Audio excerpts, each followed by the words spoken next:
مباشرة من أروع القمم الجبلية في جبال الأوراس بحظيرة بلزمة ولاية باتنا. قمة برجم على ارتفاع 2050 متر.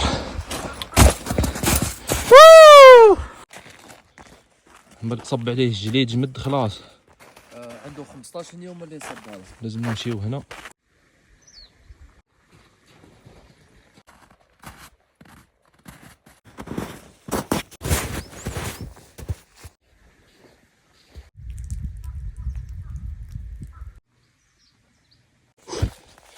يا بابا العقبة اللي راهي تستنى فينا.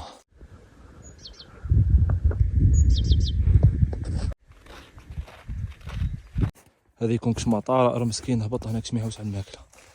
طريق هاي القمة ورانا طالعين. شوف الارتفاع تاع الثلج قد إيفار في الطول. يسلم ما ايفار ها. الله يبارك. قد هذه واحد المترة. مترة قد متر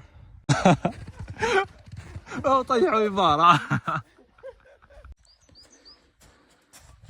طلعنا للبيك هذه تصورنا فيها ودوكا رانا طالعين للبيك العالية اللي هنا بيك تاع برجم.